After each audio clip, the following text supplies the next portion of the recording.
All right, everyone, so this is the first module that is presented in this class. Basically, we're going over just the bare bones fundamentals.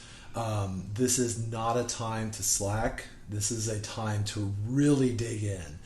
Why? Because these things that we're going to talk about in this chapter or in this module are going to be the cornerstones that give you the intuition. These are the why we do things the way we do.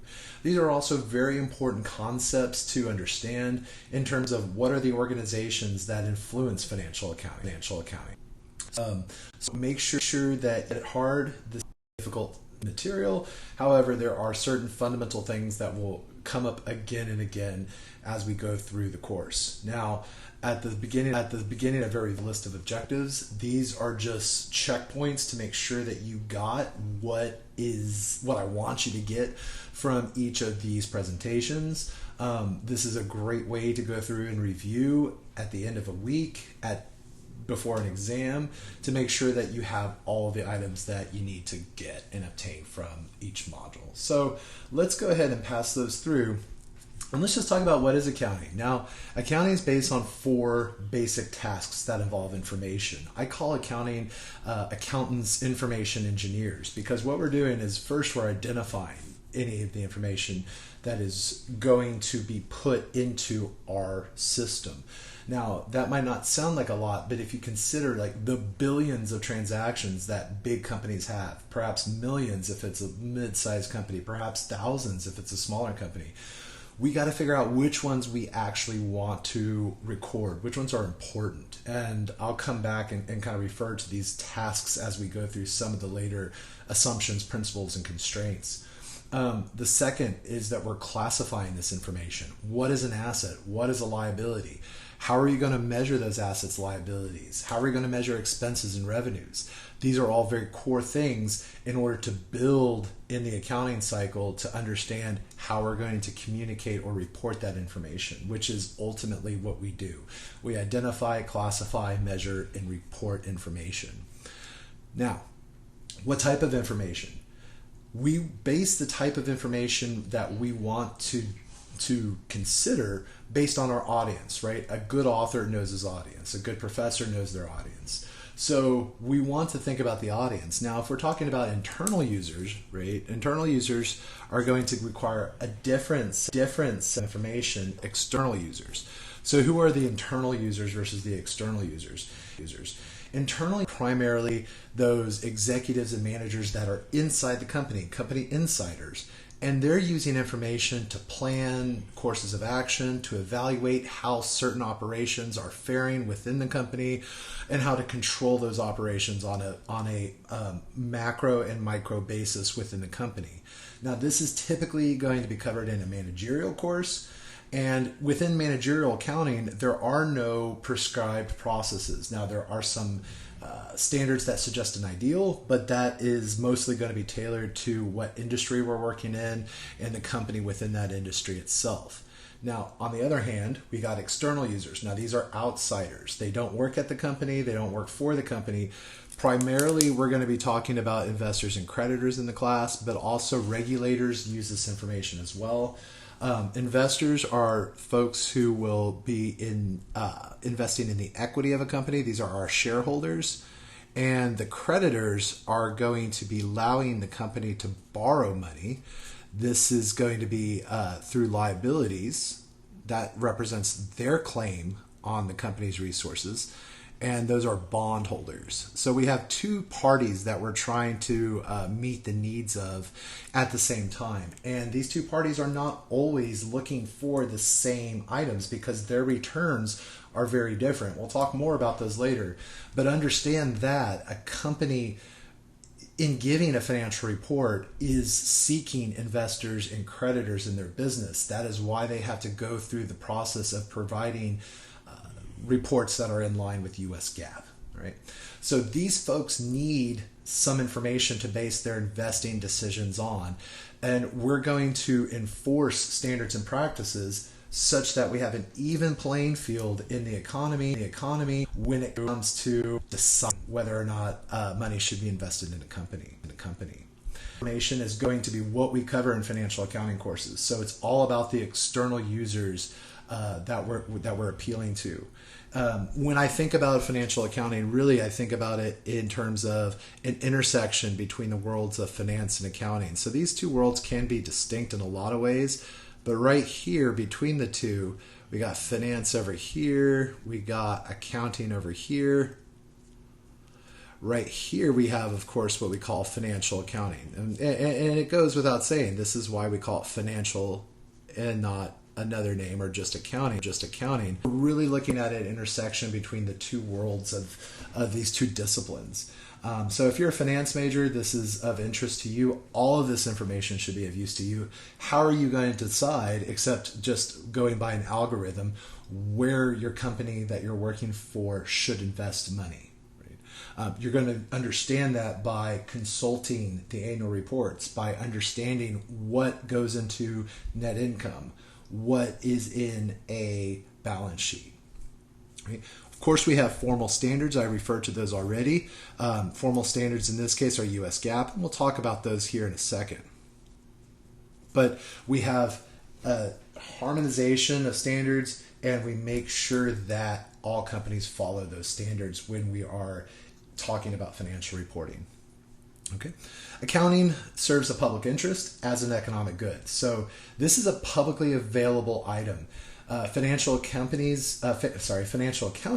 helps identify efficient and inefficient allocations of resources by organizing and creating financial reports that summarize transactions over time. So what good does it do to flag efficient and inefficient resources, allocations of resources in our economy? Simply stated, okay, if I'm an investor and I give money to this company, is it going to go to good use? Is it going to provide a return on my investment? In that case, if we are providing our investments to companies that are going to use it wisely and generate revenue and profit for us, then this is a win-win for both company and investor. The company wins because they got financing from investors and creditors. The investors and creditors who are giving their money are going to win as well, because if the company is making profits, then you earn a return based on the company being profitable. Any financial report is freely available to the public. You can go to this website and look up anything and find a 10K, which is an annual report of the company. You can go through that 10K, find the financial statements, and determine what the company is reporting. So we are providing a public good in financial accounting. If the information is unreliable or irrelevant, then this is going to lead to poor capital allocation. Investors are going to put money into losing businesses that are not providing a return. It could result in potential losses to those investors, and that is not optimal allocation. That is not what we want in a capitalistic economy. And in this case, if it's unreliable and irrelevant information, or perhaps it's just information that's not precise, right? Then we have something that we refer to as opaque disclosure. Opaque means it's difficult to see through. Remember, when we're working with financial accounting, what we're hoping for is a window inside the company for outsiders. Maybe this window has a bunch of crud on it. Maybe it's crusty over with dirt and grime. We can't see through into the company as well. So it's an opaque disclosure. If it is useful information, then this useful information will lead to superior allocation of resources. It'll reduce information asymmetry. So this is what we would call a transparent disclosure. So if we talk about the transparency of disclosures either be or opaque, and those that are transparent allow to see into what's going on inside the company.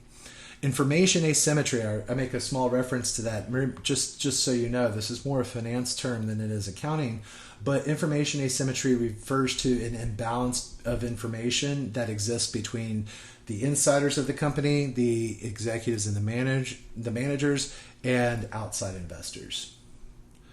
So any company that trades on U.S. markets, any company that is able to be invested in, has to submit annual reports or 10Ks That is the short form name of an annual report. They have to report these and submit them to the Securities Exchange Commission, the SEC, to ensure conformity with standardized principles, those principles I mentioned earlier, i.e. US GAAP. And as a part, just a tiny part, and it really is tiny. I mean, it's 4 or 5 pages out of 70 to 100 pages of an annual report are these financial statements. These are provided in order of preparation.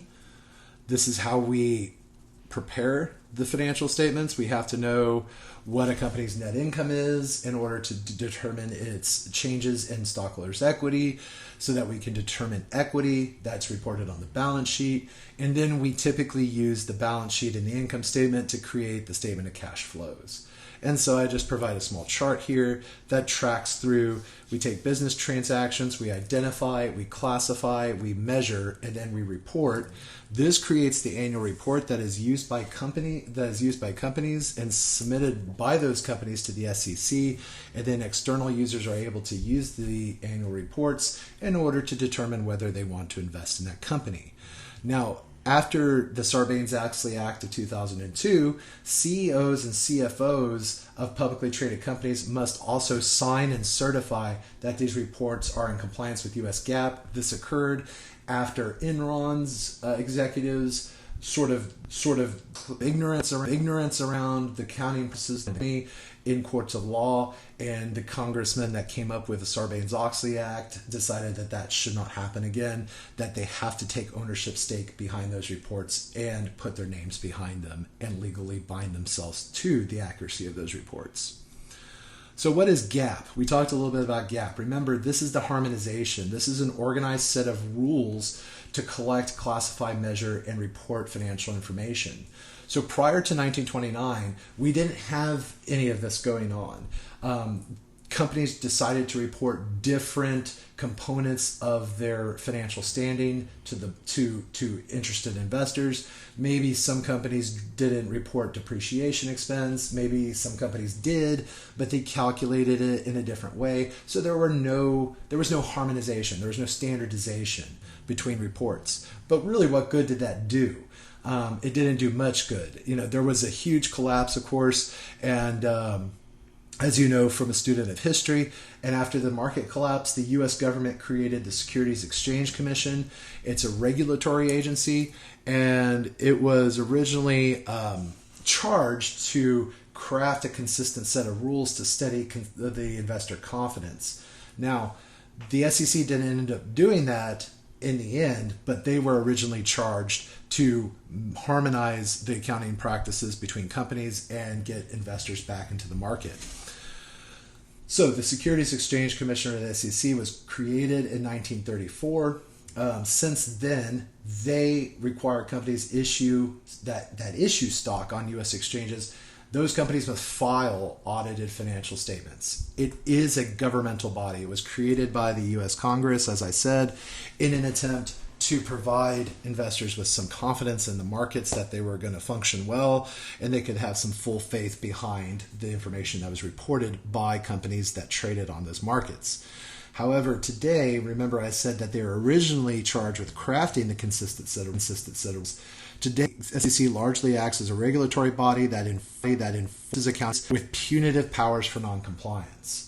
So if someone not in line with those standards, they can seek several actions. Some of the actions they can seek, if they're not in line with those standards, they can often do produce comment letters.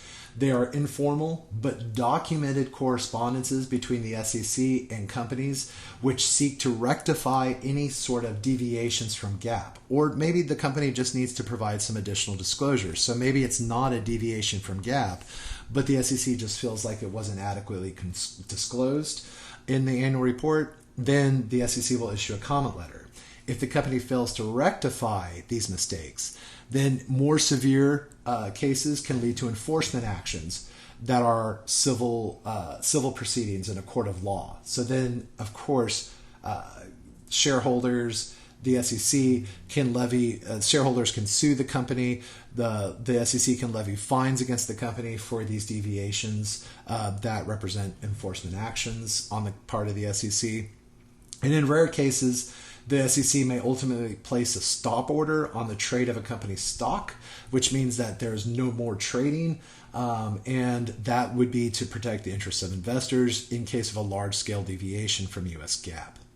Now, I've mentioned it a couple of times. The SEC has the power to set accounting standards, but only chooses to do so in rare circumstances. And instead, the SEC urged the creation of a private standard-setting body. That standard-setting body is non-governmental. So this is not from Congress. This is dissociated from the U.S. government. Over the years, there have been a number of standard-setting, been three, that have evolved over time. The most current and long-standing one is the Financial Accounting Standards Board, and these are the standard setters. These are the folks that are in charge of crafting the set of standards that all companies must apply. Right. I'm going to stop the video there because we're already at 16 minutes and continue the discussion in the next video.